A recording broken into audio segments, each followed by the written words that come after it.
Hi there, I'm Savannah Mexto with Mannor Law Group, and I'm excited to welcome you to another webinar Wednesday with esteemed elder law and estate planning attorney, Robert Mannor. This week's webinar is not always the easiest topic to discuss. In the face of an Alzheimer's or dementia diagnosis, many families are left feeling overwhelmed, wondering what they should do next. The internet is flooded with information, but where do you start?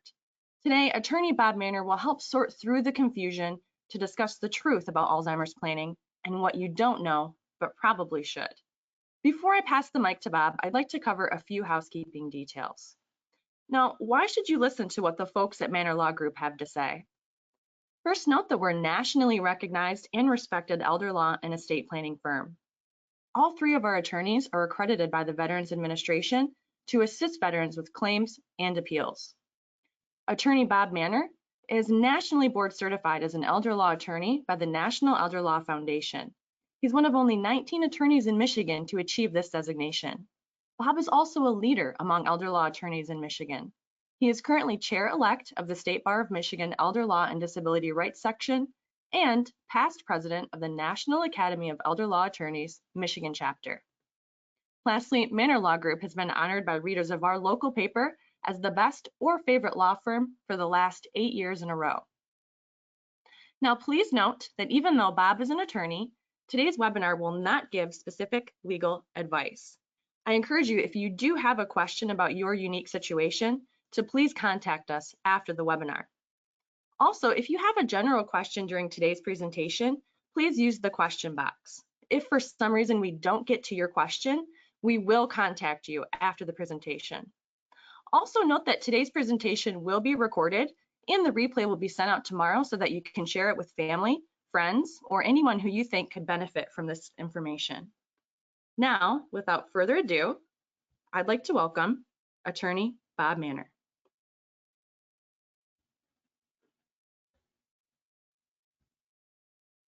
Hi folks, so we're going to get right started into this, and this is a graph that actually had a gerontologist show this to me, and I think it's really useful to think about this from the standpoint of the different types of dementia. So often we have folks that will have a family member and they'll say, well, you know, they have dementia, they have Alzheimer's, and so, well, what does that mean from a planning standpoint, and what do we have to prepare for?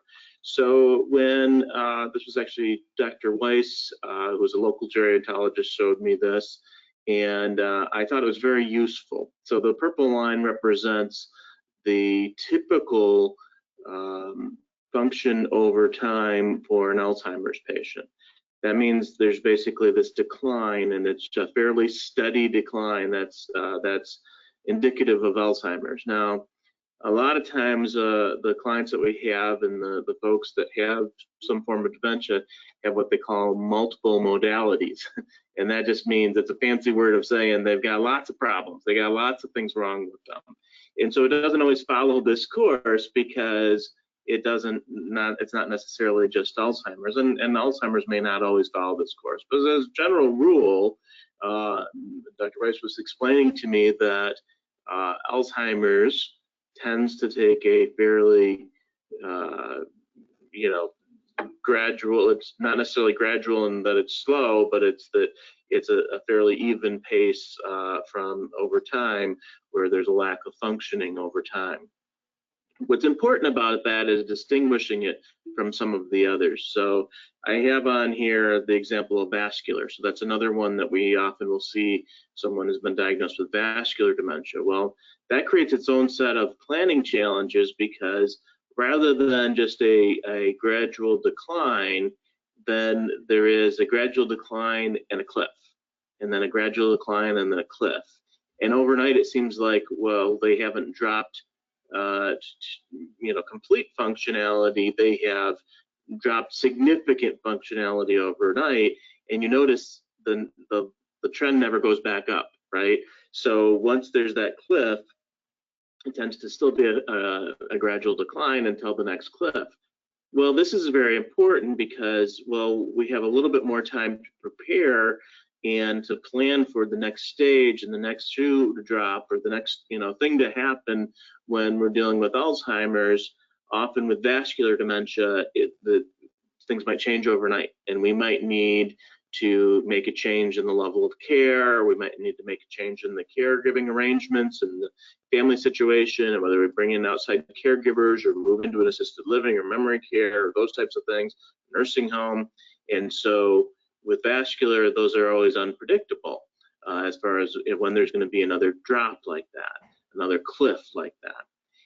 The key on this is that we have to be prepared for that. So if we believe it's vascular dementia, then we have to be prepared for the idea that we might need to make a change in the caregiving arrangement relatively quickly.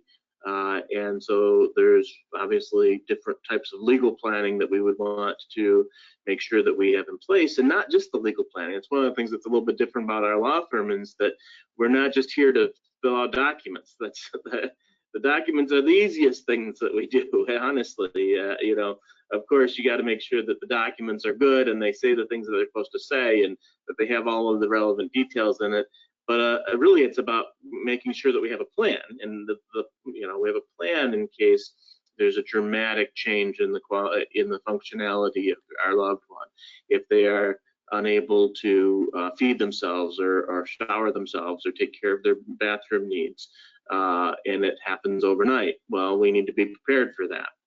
One of the things, and I just threw this one on here, this was not Dr. Weiss that mentioned this to me, but it's just something that we've observed over the years that frequently when we'll get a call from a family and they say, well, boy, it seemed like overnight the mom went from a little bit of memory issues down to completely a different person, doesn't recognize anybody, is speaking gibberish, completely different. Well, often we think that and obviously there could be that could be a form of dementia where it just makes that dramatic of a change overnight. But so often when we hear that dramatic of a change overnight, there's a medical reason. And the most common medical reason is a urinary tract infection. So someone that already has a little bit of memory issues, maybe he's getting up there in age, and they have a urinary tract infection, often we'll see a lack of functionality overnight.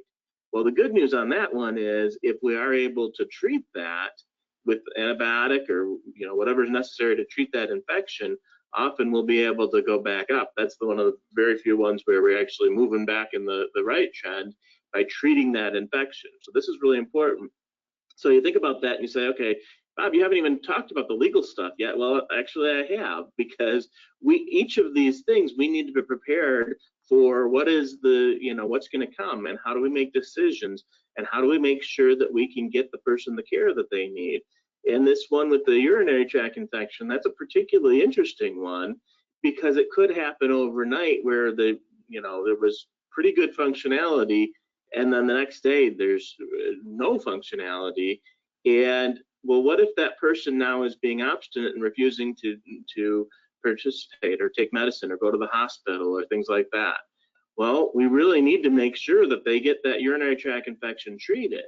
And so we need to have legal documents in place that would allow us to make medical decisions for that person who's not able to make those decisions for themselves. And that seems like a simple thing, but oddly enough, when it comes to what could be considered a mental health issue, it gets complicated. And it gets complicated simply from the standpoint that even an incompetent person gets to decide, unless a court orders otherwise, gets to decide for themselves whether they want medical treatment or not. And so even if we have a typical legal document, the healthcare power of attorney or a patient advocate, that appoints a spouse or a family member to be able to make those decisions, an incompetent person can tear it up.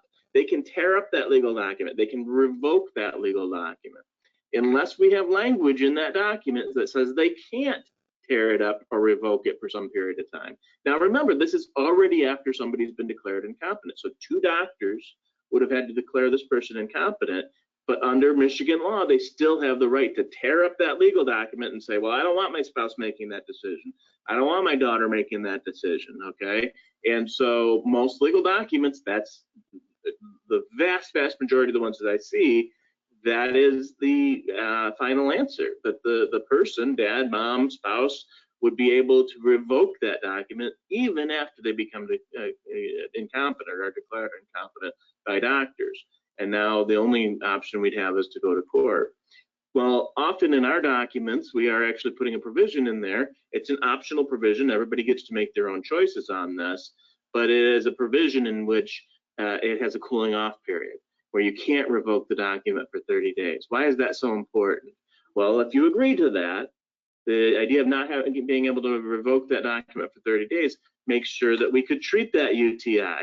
You know, if you're kind of out of your head because of this infection and you're not making good decisions anymore because of this infection, you might have been where yesterday you were making pretty darn good decisions. You still had most of your executive functioning, and overnight you've lost that, but you don't recognize it, and you are being stubborn, and you say, no, I'm not taking that medicine, and give me that document, I'm going to rip it up. With the proper language in the document, we could make sure that you still got the treatment for the urinary tract infection and presumably end up going back on the upswing so that you'll regain most of your functionality. I've seen this happen over and over and over again. This is a very common thing for someone to experience a urinary tract infection or other body infection and have their functionality go down dramatically overnight. I've also seen this with medications. So taking a certain medication sometimes will affect functionality, and even something as simple as Benadryl, which is a decongestant. I've seen where Benadryl had a dramatic effect on people's functionality. Well, we need to be able to address that, and we need to have the legal documents in place so that the people you trust will be able to have the authority to make the corrections. If you don't have that, we could end up in some trouble. Okay, so I thought this was a really important graph, the function over time and the different things. Now, of course, there's lots of different types of dementia. There's general dementia. There's this thing called Lewy body dementia where you could just be kind of all over the chart here. But the idea here is that sometimes it's helpful to have a diagnosis of what type of dementia. If they say it's Alzheimer's, well, this is what we're expecting. What if it was Parkinson's dementia? Well, there's a whole different kind of expectation with regard to that. So this is the first step we look at, is to say, let's try to get a diagnosis. Let's try to have an idea of what we expect the future to bring and plan accordingly. So what are some of those plans? So what are some of the things here we have to talk about? Well, the first thing, and if you've heard me talk before, you may have heard me talk about these extraordinary powers, and we joke about it. You know, it doesn't come with superhuman abilities if you give somebody extraordinary powers. Now, who are you giving extraordinary powers, extraordinary powers to? Somebody that you love and trust, and you have to love them and trust them a lot, particularly trust them a lot, because you're giving them more authority than we normally give somebody in a regular power of attorney or a regular trust or other legal documents. We give them extra authority. Why would we want to give them extra authority? Well, because with the Alzheimer's situation, a lot of times we're going to want to make sure we have the ability to preserve assets, to protect the house, to make sure we're not going to impoverish the spouse, to make sure you're going to have enough money to live with for the rest of your life. Because when it comes to Medicaid, and you're going to see this in a second, when it comes to Medicaid, if we don't do anything and you're a single person, they could make you spend down to $2,000. Doesn't have to be that way, right? We don't have to have it where you have to spend down to $2,000 and there's nothing you can do to protect yourself. There are plenty of strategies and opportunities written within the law to protect yourself. But in order to do that, we have to have extraordinary powers. Why? What's extraordinary about it? Well, it's things like, and there's multiple, there's about 15 different things that we call extraordinary powers, but the one that's usually the easiest one to understand is the ability to move money out of your name and where you don't have control over it anymore. So you're the one with dementia, let's say, and it was the idea of moving the money out of your name to protect it, and doing it legally, following all the rules, following all the procedures, following all of the regulations, legally moving money out of your name. There's consequences to that. It's not something you can just do on your own. You need legal advice for this, okay? It is very, very complicated, but if we do it right, we can protect assets. Here's the problem with that. What's another word for moving somebody's money out of their name? Some people might think that sounds a lot like stealing, right? And so we don't want to have it be stealing, and we don't want others to think that we're stealing when we're actually trying to help that person. We're trying to help our spouse. We're trying to help our parent, our mother, our father, our brother, our sister, whoever it is, we're trying to help them by preserving their assets. And to do so, we need this authority. Why would someone else need that authority? If you were the one with dementia, why would somebody else need that? Why do you need to have somebody else that you love and trust and really, really trust to give them that authority? And the answer is because if you have dementia, by the time you need these extraordinary powers, you probably don't have the legal faculties. You don't have the legal ability to come in and say, Bob, let's do that thing where we can protect the assets and still qualify for Medicaid. You probably don't have the mental capacity, legal capacity, physical capacity to do that. And so you need to appoint somebody else that has that authority. I will tell you the vast, vast majority of legal documents I look at, the vast, vast majority of trusts and powers of attorney I look at do not have this language in there. Okay, so this is very important. This is unique planning for those that go practice in this area of law of Medicaid planning, or sometimes, you know, elder law. Elder law is a pretty big topic, but something very important. Another example, and there's a lot of ways that the planning that we do is different than standard estate planning, but let's just talk about a few of the most obvious examples. This one is, what if the caregiver spouse dies first? So this is something we frequently see, right? Where one spouse is the one that has Alzheimer's and the other spouse is caring for them, whether it's the husband or the wife, and the other spouse is caring for them, whether it's, you know, the other spouse. And so the idea behind this is, well, we kind of assume that the one that has the Alzheimer's is going to die first. And the statistics tell us that's not true. The statistics tell us that the caregiver spouse dies first more than half of the time. And we see this in our office all of the time, all of the time. It is so common in our office. We are not even surprised about it anymore, that the what seemed to be the perfectly healthy caregiver spouse dies first. How could that be? Well, they're carrying a lot of stress. They're doing the work of multiple people. They're working 24 hours a day to care for their spouse. It is, they're maybe not getting sleep or good sleep. And so frequently, more than half the time, the caregiver spouse dies first. Well, what's the problem with that? Well, I bet you if you don't have planning that's specific for your needs in this circumstance with somebody with Alzheimer's, I bet you your will or your trust says, when I die, everything goes to my spouse. Now everything goes to the spouse with Alzheimer's. That creates a whole slew of problems. Now it's going to be much more difficult to protect assets. So we can do planning specific to the circumstances to say, okay, in the event that the caregiver spouse dies first, those assets are going to be protected. Those assets will be managed properly. Okay, something very important to think about when we have a spouse with Alzheimer's. So we created this chart in our office. We call it the level of available care, and you see on the left-hand side all of the different, you know, home and independent, home with care, independent living, adult foster care, assisted living, memory care, skilled nursing, and hospital.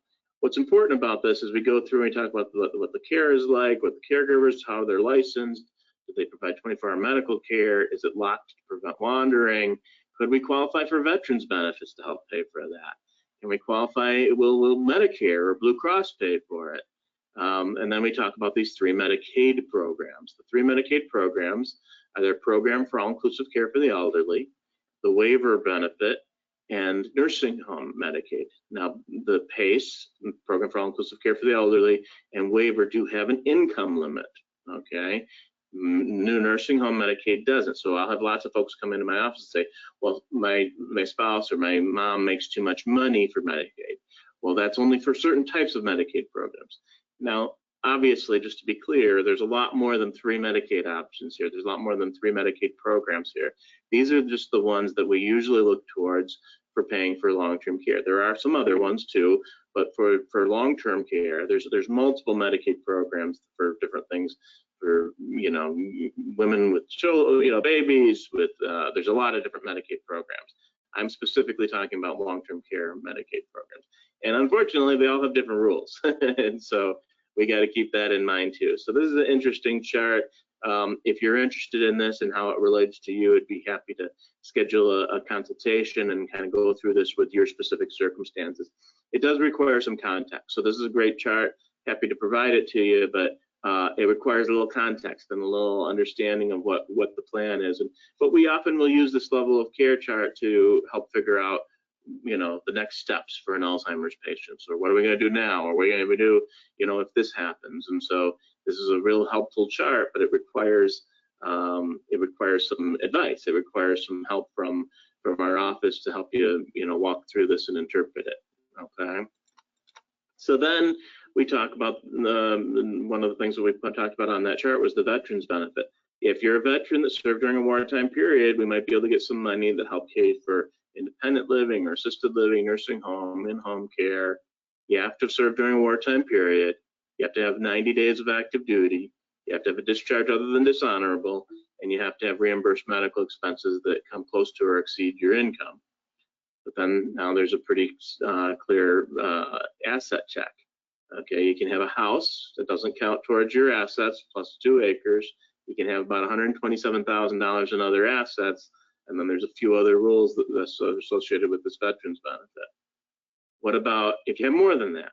Well, we can come up with a strategy and a plan to protect assets, but really the options are you spend down to that limit, just spend the money, spend down to that 127 plus a house and 2 acres, or we plan 3 years in advance. When it comes to veterans benefits, that's pretty much the option. We spend the money or we plan 3 years in advance. So something to think about as far as getting your planning done before you need it. All right, these are the numbers. These are monthly numbers. A veteran with a spouse can get $22.66 a month. Single veteran can get $19.12 a month. Surviving spouse can get $12.30 a month. And a healthy veteran with a spouse that needs care can get $15.01 a month. Those numbers go up every year. This is the number for 2020. The Medicaid rules. So a lot of you have heard the default rules for Medicaid. Now these are those 3 different programs: nursing home Medicaid, My Choice Waiver, and PACE. And a lot of you have seen the, you got to spend down to $2,000, all these different rules. And the bottom line is yes, but there's ways, built in the law, there's ways to protect yourself beyond that. And so let's kind of jump right to that. And we're going to talk about with proper planning and with those extraordinary powers that we talked about, with a married couple with one caregiver spouse and one spouse with Alzheimer's, we can typically protect about 100% of the assets in favor of the caregiver spouse, what they often will call the community spouse.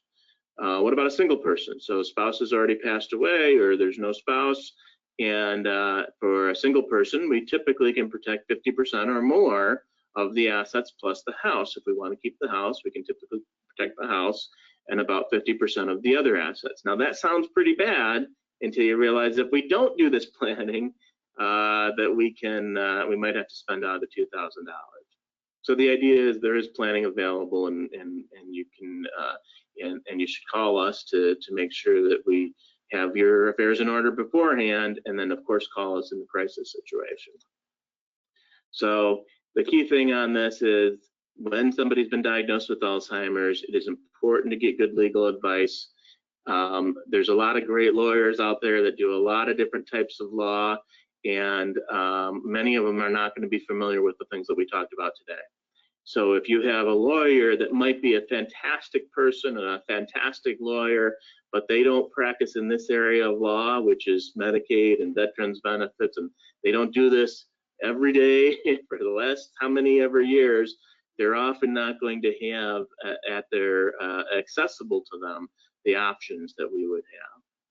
So we're going to have Savannah take over here, and Savannah's going to give you some instructions about how to get a hold of us and how to set up a consultation to see what we need to do to protect you and your family. Okay, thank you.